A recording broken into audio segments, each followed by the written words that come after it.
what's up guys? Super excited for today's training. This training is going to be epic. In this training, I'm going to give you the Absentee Owner's Playbook. So I'm going to show you the exact steps that I took to becoming an absentee owner.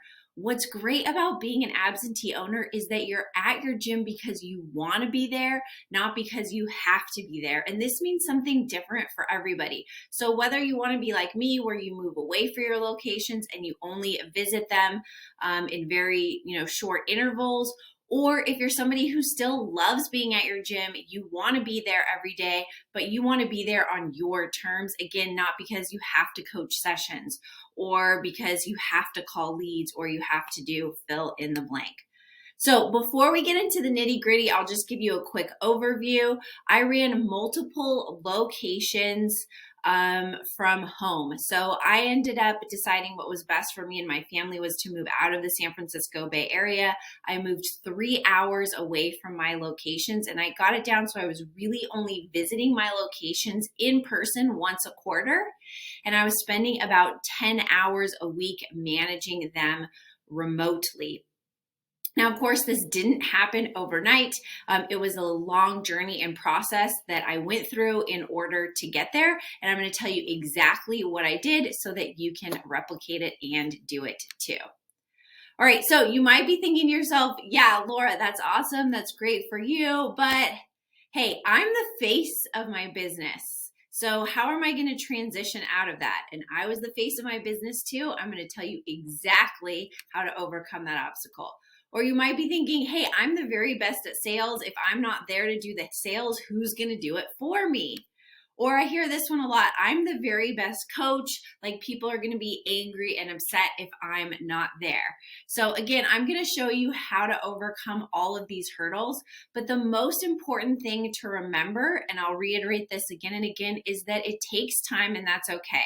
I didn't wake up one day and say, hey, I'm going to be an absentee owner and move tomorrow. It was a process that I went through over a long period of time to gradually be at my gyms less and less until I didn't have to be there at all. So with further ado, let's get into the Absentee Owner's Playbook. All right, step number 1 is to stop reinventing yourself. Now, this is something that I would recommend everyone do no matter what stage of your business that you're in. If you want to scale, meaning you want to grow your business, you have to stop reinventing yourself. What do I mean by that? All right, so I love to use Starbucks as an example. So you walk into Starbucks and it's like a well-oiled machine. So somebody's at the register, they greet you, they take your order. There is somebody who's making the hot drinks. There's somebody who's making the cold drinks. There's somebody who's making the breakfast or the pastries. Then there's somebody who's managing the drive-through window. And so when you get to Starbucks, you get in and out of there quickly. You know what you're going to get, right? Your drink always tastes the same. It doesn't matter if you have some crazy order with substitutions, like they're going to get it right. It's going to deliver consistency. And you're going to get a great experience. Like somebody's going to say hello, somebody's going to be friendly, the store is going to be clean, it's going to all have the same smell. Like everything about the Starbucks experience is perfectly tailored to their customer. And this is part of why Starbucks has been successful. Like one of the reasons why I love Starbucks, and even though I like to support local business, I often don't love going to a mom and pop shop is it's often not very clean. There's nowhere comfortable to sit. I don't know what I'm going to get. Like I personally don't like coffee that's really strong. So I don't know if I'm going to get this crazy coffee that's going to give me the jitters. It can also be different from one day to the next, depending on what barista's there, how they make your drink. And this is what has allowed Starbucks to be so successful. They have a consistent experience and a consistent product. So imagine if one day all of the employees walked in to do their shift and Starbucks was like, hey, we're not selling coffee anymore. We're only selling bagels. Like it would be mayhem. Orders would get messed up. The customer experience wouldn't be very good. It would be slow and clunky. So my question is, are you doing this to your team? Are they coming in one day and you're like, great news, guys, all of a sudden today we're going to be selling bagels, right? You would never do that. But when you're constantly changing back and forth between front end offers, when you're constantly changing your sales process and hopping from one program to the next, it creates a lot of stress on your team. It also decreases the customer experience. So if you want to be an absentee owner, or if you don't want to be an absentee owner and you just want to scale your business, you need to finalize your irresistible offer in your sales process, meaning pick one offer and stick to it. I built up an almost $2 million business, okay, with one front end offer, 21 days for $21. I literally use the exact same funnel and the exact same offer for 2 years. The only thing that I did was change up the ad copy, maybe changed up the images. Once in a while, I'd do a flash sale and give it for free or for $5, or I'd find some new reason or angle to email it out, but I really didn't change the offer. Now, sometimes we would run a challenge, but it was more internally for our clients because, around September or around January, your clients are craving that. They just want a challenge to help refocus them. But for 2 years, we did not stray away from our front end offer. And what did this do? One, it alleviated stress on my team. Everybody knew what to do. They knew what their role was in the conversion process. They knew how to do it, and they knew how to do it well. Number two, it created a great customer experience. Again, we were able to provide an amazing customer experience because everybody knew what the roles and responsibilities were, and it was just like clockwork, right? It's like when you walk into Starbucks, you have that great experience. You know somebody's going to be there smiling and say hello. You know you're going to get a great drink. My team could focus on providing the best experience, on delivering kick-ass sessions, in saying hello and goodbye, because they weren't stressed out trying to say, what offer are we doing today? What are we supposed to be doing? We're doing some challenge. We're supposed to be doing this. We're supposed to be doing that. Like, there was none of that. My team knew how to sell it, and they knew how to sell it well because they'd practiced over and over again. Again, it's not all of a sudden today we're selling bagels. It's we're selling the same thing again and again. So if you want to scale your business and you want to be an absentee owner, you need to pick one offer and stick to it. You don't have to do a 21-day offer. Frankly, it doesn't really matter. I've seen 5 days for $5 working well, 5 days, three first sessions, 1 free session, 21 days, 14 days. There are lots of different offers that my clients are using, but the important thing is that you pick one thing and stick to it. And then you test and refine. So you need to look at the entire conversion process and say, where are things falling through the cracks? Where are areas for improvement? For example, let's say you're getting enough leads, but you might say to me, Laura, these leads aren't quality. Well, if I looked at your conversion ratio from leads to people who actually walked through your doors, that number might be low.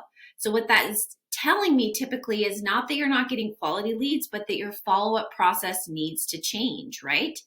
So again, if you're constantly changing from one offer to the next, you never get an opportunity to test and refine for conversions and say, hey, if I make this change in my texting follow-up script, does it impact conversions?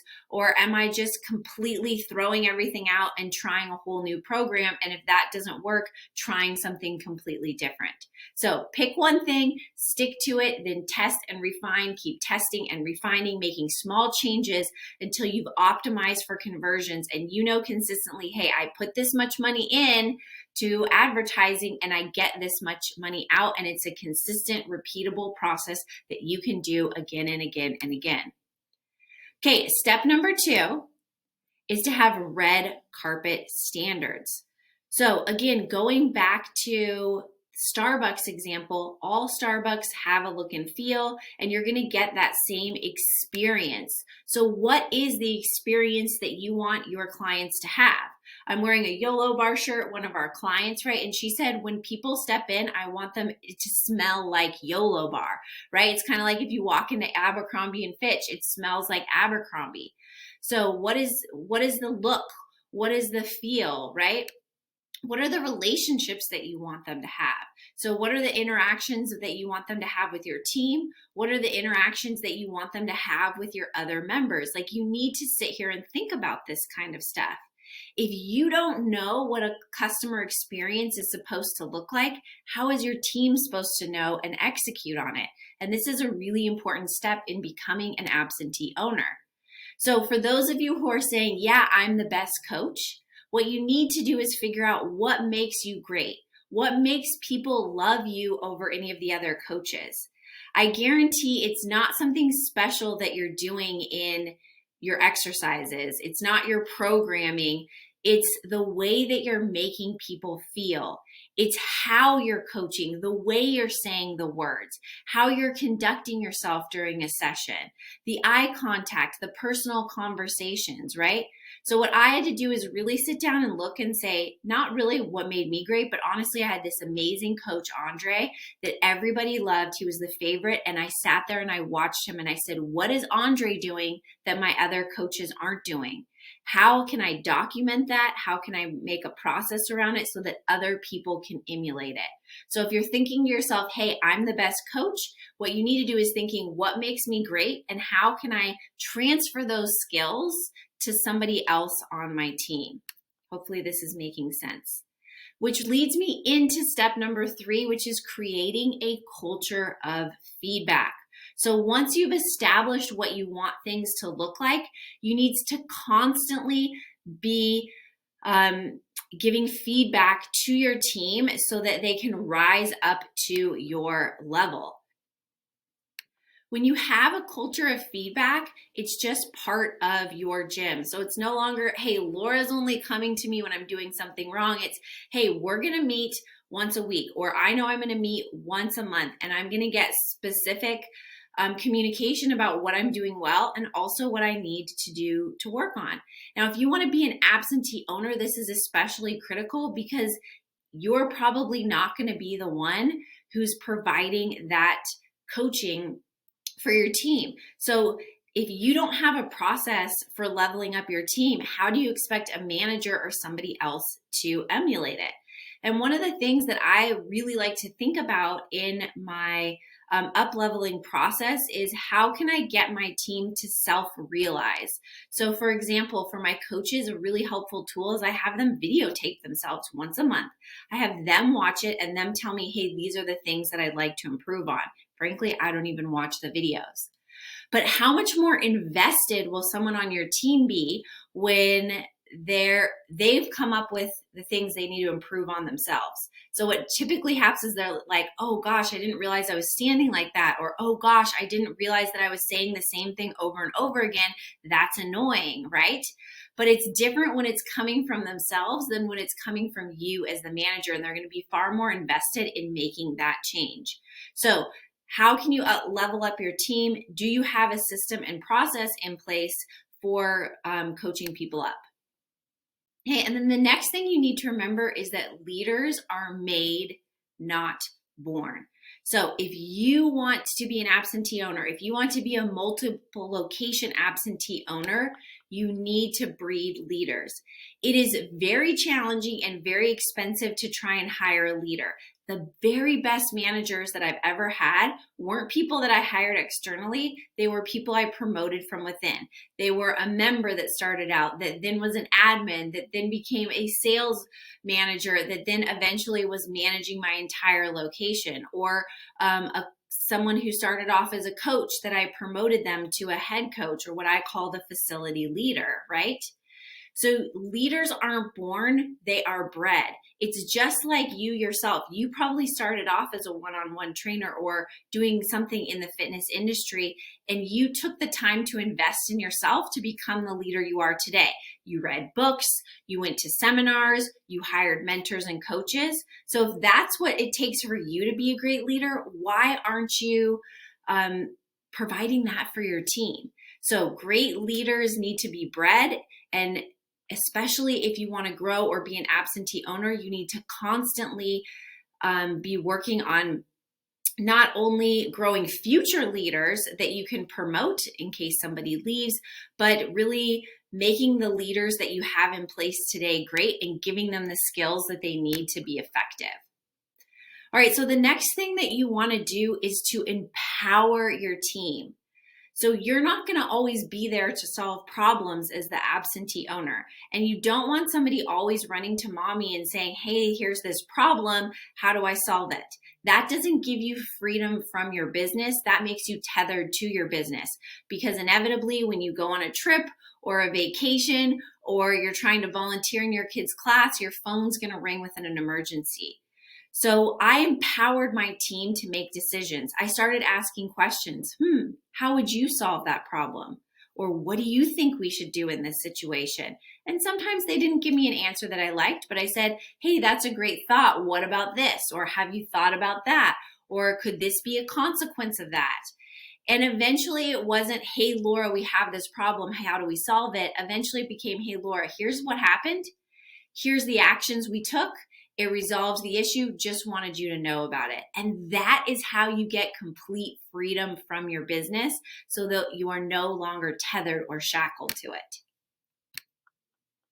All right, so now that you've got an irresistible offer and a sales process dialed in, now that you've got your red carpet customer service standards so that everybody knows what experience your customers have had, you have created a culture of feedback where you're up-leveling your team, you're breeding leaders. Now it's time to put it all to pen and paper and create SOP or standard operating procedures. So one of the sayings, this is from a friend of mine and also a mentor, Alex Sharfin, is every problem is a system that needs to be created or updated. My head coach was like, Laura, I'm spending so much time throughout the day dealing with schedule changes. So she was my head coach for both of my facilities, saying this person's calling sick, this person says they can't make it, I'm having to get their shift covered for them. And I realized, hey, we don't have a system and a process, and we haven't communicated to our team what it's like when you need your shift covered. So we changed the expectation. Hey, it's your responsibility to get your shift covered. And if you can't get your shift covered, you need to show up. Like, have you ever had a job before where that was the expectation? I know I have, right? It's your responsibility to get your shift covered. If you can't, then you need to show up. And all of a sudden, when the ball was in the employee's court, it took away that stress from my manager. It's, oh, great, here's our phone list, here's our sub list. So get your shift covered. And it's your responsibility to come in, even if you're sick. If you can't get your shift covered, or I'm sorry, you can't take this vacation, or I can't approve time off if you haven't gotten your shift covered. But keeping that in mind, you need to cover other people's shifts, because you're going to be in a position someday where you're going to need them to cover for you. So again, everything is a problem. Every problem is a system that either needs to be created or updated. And there's things that you're going to have to think about as an absentee owner. How am I going to hire people without being there? Well, you need a system for that. How am I going to train new employees without me being there? You're going to need a system for that. How am I going to provide continuing education and up-level my team if I'm not there? You're going to need a system for that. What am I going to do if there's an emergency on a Saturday and I live several hours away or in a different state? Again, you need a system for that. So we always had a manager on duty. This would rotate even on the weekends. If you're the manager on duty, it's your responsibility to go into either location and handle whatever's going on, right? So you really got to put pen to paper and make documented, repeatable systems that somebody who's brand new to your business, who's not familiar, could look at that, read it, and do what it is that you need them to do. All right, so if all of this is making sense to you and you're like, hey, listen, I am ready to start becoming an absentee owner, whether that's moving several hours away like I did and never being at your facilities, or whether you just say, hey, I want to be in my facilities because I want to be there, not because I have to be there. I'm sick of feeling like I'm tethered or a slave to my business. Let me know.